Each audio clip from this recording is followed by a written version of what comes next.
Comme ça, une fois, après avoir dit bonjour bien sûr, que nous allons parler de l'évangélisation pour que notre communauté grandisse aussi, parce qu'il y a des gens qui se réclament de JCA et qui sont en train de devenir plus nombreux que nous. C'est pas normal que des gens qui viennent, qui disent que non, on aime ce que vous faites, on va faire comme vous, deviennent plus nombreux et puis nous on est trois. C'est foutaise ou bien la vieille. Ah! Et ils ont commencé, ça n'a même pas encore duré, ils sont 29. Nous on est combien? On n'est pas nombreux. Donc on va engager la concurrence, on va enseigner, on va évangéliser et on va trouver des gens qui croient aussi en Dieu comme nous et qui viendront là. Et nous croyons que des gens ont besoin de cela. Et je me rappelle quand je préparais ce message d'une histoire qui m'a quand même... C'est pas pour raconter une histoire, hein, mais c'est pour dire quelque chose. Il y en a qui aiment trop les histoires. Et moi je n'aime pas les histoires. J'étais encore tout petit, j'étais au collège, non pas au collège, au primaire.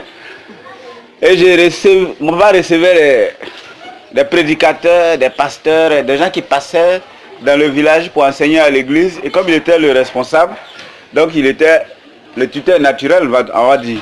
Donc celui qui les recevait. Donc j'avais la chance de manger avec des grands hommes de Dieu. Alors, je suis grand, non? J'étais toujours à la table d'honneur, pendant que les autres mangent les plats, n'importe comment, on prépare viande, on prépare... Hein? Tout ce qu'on prépare de joli, je mange dedans aussi. Qui a dit que je ne suis pas grand? Quand tu t'assois à côté des grands, tu deviens grand aussi. Et un jour, on a reçu un pasteur dont on parlait beaucoup, on avait annoncé sa venue. Tout le monde était vraiment pressé qu'il vienne, tellement on a dit de bonnes choses sur lui. Et effectivement, quand il est venu, en tout cas par la prédication, par la prière, il était à la hauteur. Il devait passer 3 jours là. Et un jour, il a décidé qu'on fasse 100 pas. Et on a marché un peu. Au hasard, comme ça, on partait. Et quelque part, il m'a dit, je suis tellement à l'aise quand je sors. Quand je vais en tournée, je suis tellement content que je n'ai pas envie que la tournée finisse. Je dis, mais pourquoi? Tu aimes tellement ton métier que tu as une église? On dit, oui, j'ai une église. Il dit, mais tu as une famille, tes enfants n'ont pas besoin de toi. Je dis, si, mes enfants ont besoin de moi, mais... Je préfère être dehors, je préfère me balader qu'être chez moi. Je dis, mais pourquoi? Non, quand je dois rentrer chez moi, je ne suis pas trop content, mon cœur bat, je suis inquiet. J'ai des enfants adorables, c'est vrai, mais j'ai une femme aussi insupportable. Elle est méchante, elle est violente, elle est bagarreuse, elle insulte les enfants, tout le monde. Vraiment, quand je suis dehors, je suis à l'aise. Quand je sors le matin, je prie qu'il ne fasse pas soir. Souvent, j'ai prié comme Josué que le soleil s'arrête. Mais le soleil continue de descendre, la montre tourne et je dois venir chez moi. Et je rentre quand même parce que je ne peux pas dormir dehors quand même. On m'a dit que le pasteur a découché. Ça, c'est un scandale. Donc je rentre chez moi. Et parfois, elle est tellement en colère, elle se jette sur moi. Et comme je ne suis pas violent, je me laisse faire, elle me botte, elle me blesse. Et quand elle est contente, elle va dans son coin. Je dis, mais pourquoi tu ne pries pas pour qu'elle change? J'ai beau prier, mais elle ne change pas. J'ai prié que Dieu change son cœur. En fait, je pense que Dieu ne m'écoute pas. Je ne te cache pas, hein, je suis très en colère contre Dieu. Je ne suis pas du tout d'accord avec ce que Dieu fait. Mais je fais comment? Bon, ce monsieur, je pense qu'il me raconte cette histoire. J'étais encore tout petit, avec l'âge que je devais avoir. C'est pas parce qu'il voulait un super conseil de ma part, je ne crois pas.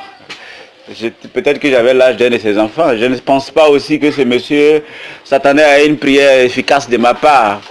On ne se connaissait pas avant. Et à l'époque, je partais à l'église, mais je me demande si j'étais chrétien. Mais c'est quand même une histoire qui m'a marqué. Ça m'a touché et ça m'a fait bizarre quand même.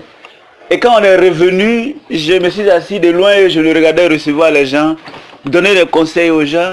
L'homme qui conseille si bien, qui donne la joie, il a réconcilié des couples qui étaient déchirés dans le village, il a remis les gens ensemble, la joie est revenue dans leur foyer, mais je savais au fond de moi que cet homme lui-même avait un problème. Il vivait dans un foyer déchiré, il avait tous les problèmes pour rentrer chez lui, et pourtant c'est l'homme qui était efficace à la chair, dans la prédication, efficace quand il devait remonter quelqu'un. Quand tu lui racontes ton histoire, avant de finir, il sait quel verset peut te remonter. Cet homme était tellement efficace que c'est resté dans ma tête de gamin. Pendant longtemps, c'est resté dans ma tête. Je n'ai pas compris comment on pouvait être à la fois bon chrétien et être à la fois dans les difficultés de cette façon. Cet homme, dans ses propos, avait du mal à prier finalement pour cette situation, parce que pour lui, il était convaincu que Dieu ne l'écoutait pas, il ne savait pas qu'est-ce qui n'allait pas, il était dans la tristesse, il était dans la colère. Chez lui, d'après lui, il n'arrivait même pas à prier, il préférait rester dehors. Et pourtant, que ce soit à l'étranger comme dans la ville où il était pasteur, tout le monde disait effectivement qu'il était bon. Parce que personne ne voyait l'autre côté de la chose. Et quand c'est resté dans ma tête, comme je l'ai dit, un jour je lisais ce verset de Matthieu 23, versets 27 et 28. Quand je lisais ce texte, automatiquement j'ai pensé à lui, je ne sais pas pourquoi. Matthieu 23, versets 27 et 28, où il a été écrit: malheur à vous, scribes et pharisiens hypocrites, parce que vous ressemblez à des sépulcres blanchis, qui paraissent beaux au dehors et qui, au dedans, sont pleins d'ossements, de morts, de toute espèce d'impureté. Vous de même, au dehors, vous paraissez juste aux hommes, mais au dedans, vous êtes pleins d'hypocrisie et d'iniquité. Et quand j'ai lu ces passages, j'ai pensé à ce super pasteur, je ne sais pas pourquoi. Et dans ma tête, c'est comme si c'est lui qui était le scribe, c'est lui le pharisien. C'est l'homme qui au dehors semblait si beau, si propre, si agréable. Un tombeau blanchi que tout le monde peut désigner de loin. Mais au dedans de lui, c'était autre chose. Oui, Jésus dit que les pharisiens ressemblent à des tombeaux blanchis. Ils sont jolis, ils sont ornés, il y a des fleurs, il y a toutes sortes de choses dehors. Mais au dedans de lui, d'eux-mêmes, ils sont remplis d'hypocrisie, d'iniquité. Ils sont remplis d'ossements de la mort. Il y a beaucoup parmi nous, les chrétiens, qui sommes des tombeaux blanchis.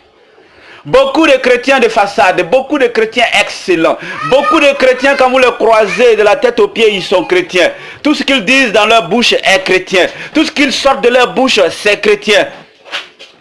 Mais quand vous regardez au fond de leur vie, ils sont remplis d'ossements, ils sont remplis d'iniquité, ils sont remplis de saleté. Ce sont des tombeaux blanchis. Nous avons dit que nous allons chercher des gens à évangéliser. Oui, quand nous croisons un païen, un féticheur, un marabout, un imam ou un magicien ou quelqu'un qui dit que Dieu n'existe pas, automatiquement nous savons que celui-là, il doit être évangélisé, il a besoin de Dieu. Mais je voudrais qu'on ne dépasse pas les tombeaux blanchis. Ceux qui sont en habit de chrétiens, mais au fond d'eux-mêmes, ils sont en colère contre Dieu. Ceux qui sont en habit de chrétiens, mais au fond d'eux-mêmes, ils sont en palabre, ils ont divorcé avec Dieu. Mais quand vous les croisez, ils vous récitent toute la Bible, ils la connaissent par cœur. Ils sont en uniforme de chrétiens. Le Nouveau Testament est devenu leur porte-monnaie. Ils y mettent leur carte d'identité, leur permis de conduire. Partout où vous les voyez, ils ont une Bible sur eux. Mais au fond d'eux-mêmes, ils sont remplis d'ossements et d'iniquité. Ils sont remplis de la mort. Ils sont remplis de tristesse. Ce sont des chrétiens stressés, des chrétiens angoissés, des chrétiens misérables en esprit, des chrétiens découragés de la vie. Mais ça ne saute pas à vue d'œil. Et quand vous les croisez, oh frère, comment tu vas? Oui, ce sont des gens comme ces pasteurs. Vous pouvez leur poser un problème. Avant que vous finissiez de parler, ils savent quel verset biblique va avec votre situation. Ils vont vous réciter ça, ils vont vous mettre en ordre. Et vous allez repartir chez vous. Vous serez dans la joie. Mais eux, ils restent une poubelle. Il reste un tombeau blanchi. Des chrétiens angoissés et tristes, ceux-là ont besoin de Jésus-Christ. Parce que la Bible déclare qu'en présence de notre Dieu, il n'y a pas de pleurs, il n'y a pas de tristesse, il n'y a pas de lamentation. Le chrétien a au moins une chose, la paix du cœur. Parce que Paul dit, ni les choses de ce monde, ni les choses à venir, ni le malheur, ni la tristesse, ni l'isolement, ni le mépris, ni la faim, ni la persécution ne pourront m'éloigner de l'amour de Dieu. Nous avons au moins cette assurance en nous. Nous avons au moins cette conviction que nous savons en qui nous avons mis notre confiance et personne ne peut nous arracher cela. Et c'est pour cela que même sur le terrain de la mort, Étienne pouvait dire, Seigneur, pardonne-leur parce qu'ils ne savent pas. Parce qu'il n'avait pas de rancune en lui. Il n'avait pas de colère en lui. Et il n'était pas inquiet. Vivant ou mort, il savait qu'il avait la grâce de Dieu. Et son âme était en paix. En paix, tellement en paix qu'il pouvait pardonner à ses ennemis. Oui, les tombeaux blanchis sont là. Ils sont chrétiens de façade. Ils connaissent la Bible. Ils récitent tous de la Bible.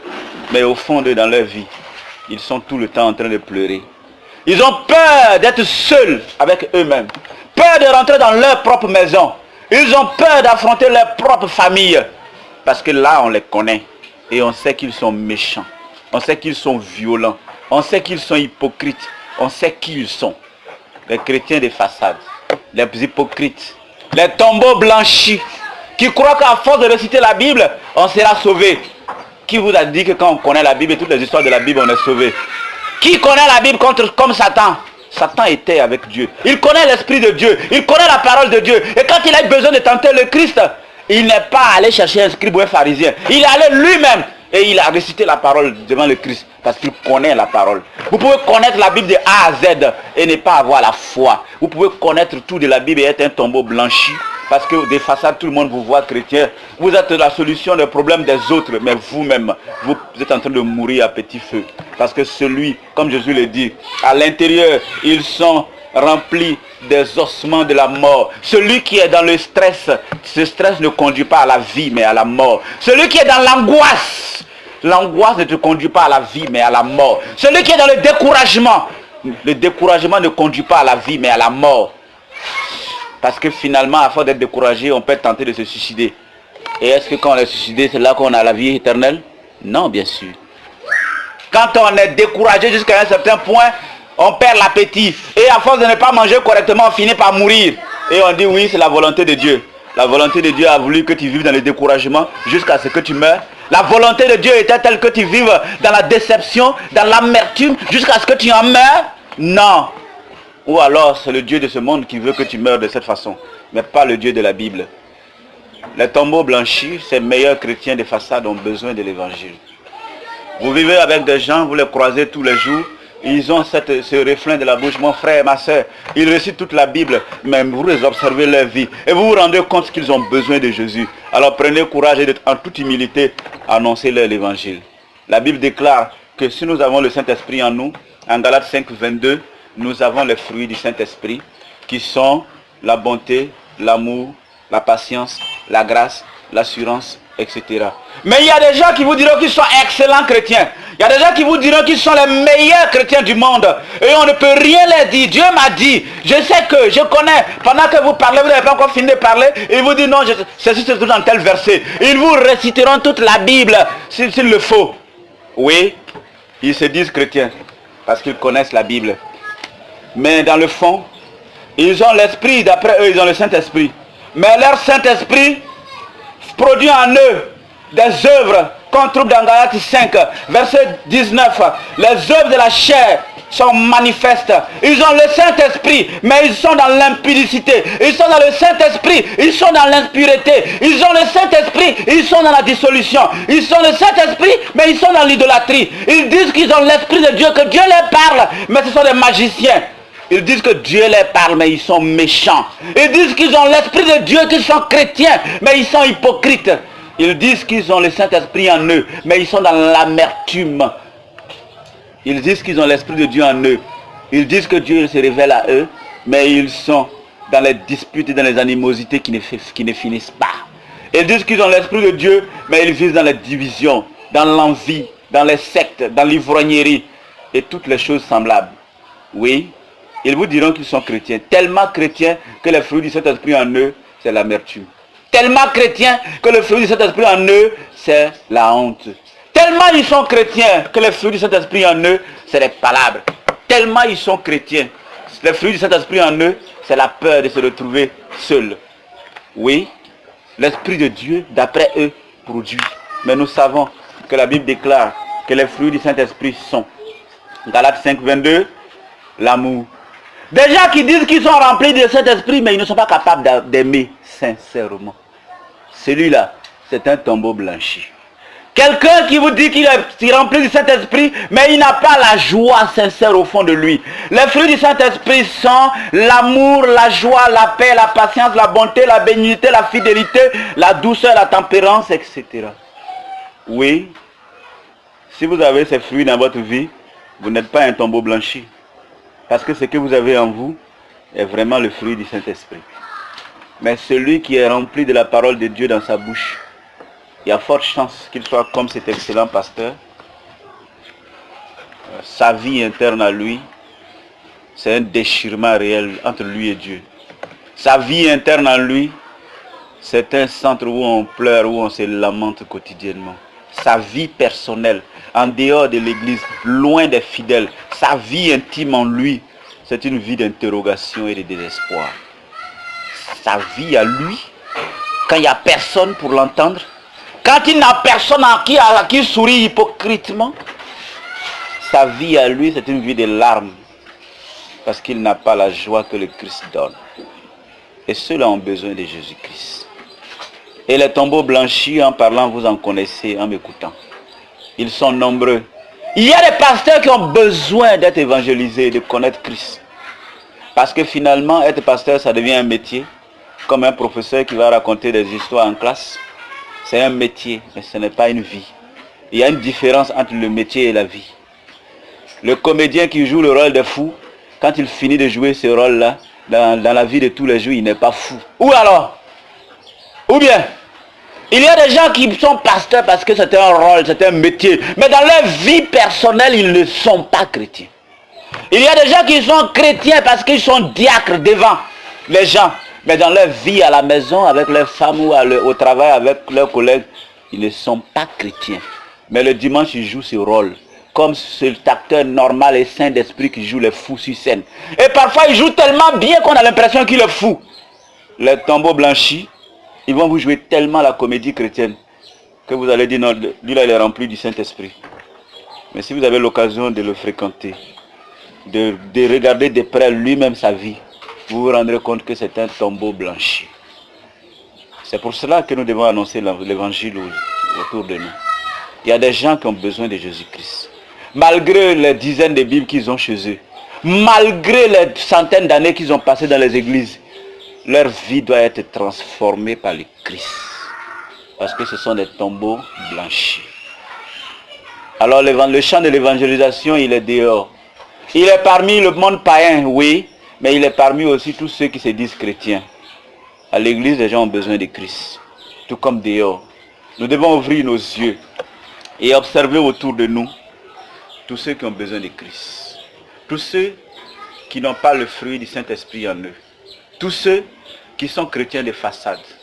Tous ceux, en regardant leur vie, leur façon de parler, en regardant les difficultés quotidiennes qu'ils affrontent, malgré la chanson chrétienne qui est dans leur bouche, en regardant la tempête de leur vie qui est quotidienne tous les jours, nous constatons qu'effectivement, quand on a Christ en nous, on n'est pas en train de pleurer tous les jours. Quand on a Christ en nous, on n'est pas dans le désespoir. Quand on a Christ en nous, on n'est pas dans la dissolution. Quand on a Christ en nous, on ne va pas noyer nos soucis dans la musique ou dans la boisson. Parce que Christ est déjà un refuge. La Bible déclare que Dieu est un refuge pour nous. Un chrétien qui ne peut pas se réfugier en Dieu. Il n'est-il pas écrit en Pierre 5 chapitre verset 7, déchargez sur vous de tous vos soucis, car lui-même prend soin de vous. Il y a des chrétiens qui ne sont pas capables de déposer les bagages au pied de la croix. Quand vous avez déposé votre bagage, est-ce que vous avez encore mal? Est-ce que vous sentez encore ce poids sur vous? Le chrétien qui passe tout son temps à pleurer n'a pas encore déposé son bagage au pied de la croix. Et nous allons l'inviter à venir déposer son bagage au pied de la croix du Seigneur. Voilà les chrétiens qui ont besoin de l'évangile. Les chrétiens qui vivent dans la honte ou dans la dissolution n'ont pas encore déposé leur bagage au pied de la croix. Ils ne se sont pas encore déchargés sur le Seigneur de leurs bagages. Et nous allons leur proposer de venir déposer leurs bagages et de vivre en paix. Nous cherchons des païens à évangéliser, oui. Mais nous cherchons aussi des soi-disant chrétiens, des tombeaux blanchis dans les églises. Nous allons leur annoncer le Christ. Il n'est pas nécessaire de forcer les gens à changer d'église. Mais on peut les forcer à connaître Christ réellement en leur annonçant le véritable évangile. On peut les conduire à mener une vie normale, une vie réellement chrétienne en leur annonçant le véritable évangile. Le souci que nous avons, c'est d'annoncer Christ. Et de faire en sorte qu'autour de nous, la vie des gens, la vie des hommes et des femmes devienne meilleure par la main du Saint-Esprit. Amen. Nous souhaitons que les hommes et les femmes vivent mieux en complicité et en intimité avec le Christ par notre présence et par notre parole. Nous ne cherchons pas à faire des assemblées de 50 000 personnes où tout le monde est frustré, tout le monde est en colère, tout le monde est givré, tout le monde est... Non, ce n'est pas ce que nous voulons. Finalement, ce n'est pas une église. C'est une assemblée de fous et de rebelles que nous avons là. Et le jour que la tempête va se lever, ils vont casser toutes les chaises avant de s'en aller. Parce qu'ils n'ont pas l'Esprit de Dieu en eux. Observons autour de nous et nous verrons que le champ de l'évangélisation est très grand. Des païens ont besoin de Christ, certes. Mais les apôtres parfois, les servantes, les prophètes ou les prophétesses, les pasteurs, ils ont souvent besoin de Christ. Ils ont souvent besoin de redécouvrir l'évangile. Et nous sommes là pour le faire. Alors ma prière, c'est que chacun de nous puisse effectivement aller dans cette direction et trouver autour de lui par l'observation attentive qui sont tous ceux qui sont des tombeaux blanchis, qui ont besoin de Christ. Ne soyons pas comme ces pharisiens que Jésus décrit. Ne soyons pas et ne cherchons pas non plus à être comme ce pasteur avec les honneurs du monde, la respectabilité et la célébrité, alors qu'au fond d'eux-mêmes, ils sont déchirés, ils sont en colère contre Dieu. Je ne veux pas et je ne souhaite pas cela pour vous. Je veux que chacun de nous soit un véritable chrétien. Un véritable chrétien au fond de lui-même. Je préfère même qu'on soit réellement chrétien au fond de nous-mêmes. Dans la joie, dans la paix, dans la sécurité interne. Et paraître même malheureux aux gens. Que de paraître heureux alors que nous allons directement à l'enfer. On récite la Bible aux gens. Ceux-là sont édifiés. Mais nous sommes dans le déchirement et nous allons à l'enfer. Les tombeaux blanchis périront en enfer. Tous ceux qui ont la Bible comme vêtement périront en enfer. Mais ceux qui l'ont inscrit dans leur cœur, oui, ceux-là auront la grâce et ils verront Dieu. Nous cherchons des hommes et des femmes. Pas des gens qui récitent la Bible comme des perroquets. Nous cherchons des hommes et des femmes. Pas des gens qui s'habillent de la tête aux pieds en Jésus-Christ. Mais nous cherchons des hommes et des femmes dont l'esprit est en Christ. Et nous allons chercher à inscrire la parole de Dieu dans le cœur des hommes. Et c'est la parole de Dieu qui libère. Parce qu'il est écrit que vous connaîtrez la vérité et la vérité vous affranchit. Quel que soit ton souci, Dieu n'est pas en colère. Dieu n'est pas en colère au point de vouloir te jeter en enfer. Alors que toi, au fond de toi, tu le cherches. Toute personne qui cherche Dieu le trouve. Et il n'est pas tard pour tous ces tombeaux blanchis de devenir chrétiens. Alors sortons et commençons par notre propre famille. Observons autour de nous-mêmes, dans le cercle le plus restreint, tous ceux qui sont des tombeaux blanchis, patiemment, sagement et avec douceur, parlons-leur de Christ. Et amenons-les à redécouvrir ce que Christ nous propose. Et c'est merveilleux d'avoir Christ en soi-même. Jusque dans la mort, on n'a pas l'amertume, on n'a pas la peur, on n'a pas l'angoisse. On n'est pas révolté. Étienne est un exemple pour nous. Parce que quand on prend l'exemple de Christ, on dit non, Christ était Dieu. Mais Étienne était un homme comme nous. Lapidé jusqu'à mort. Lapidé jusqu'à mort. Il n'était pas en colère. Et il n'était pas déçu contre Dieu. Il n'était pas en colère contre Dieu. Il n'était pas dans la révolte contre Dieu. Il était chrétien parce que l'Esprit de Dieu était réellement en lui. La Pentecôte avait déjà eu lieu et Étienne était rempli du Saint-Esprit. Et c'est ce que la Bible nous dit. Et quand nous sommes remplis de l'Esprit de Dieu, nous ne tremblons pas devant les problèmes des gens. Les gens peuvent nous mépriser et nous rions parce que nous savons en qui nous avons cru. Les gens peuvent refuser de nous donner à manger et nous sommes dans la joie parce que Dieu nourrit ses enfants d'une façon ou d'une autre. On peut refuser de nous donner de l'argent et nous sommes contents parce que nous savons que Dieu est capable. Nous savons en qui nous avons cru. On peut nous annoncer notre mort pour demain ou après-demain et nous rions. Parce que nous savons que tout est possible à Dieu. Même notre vie.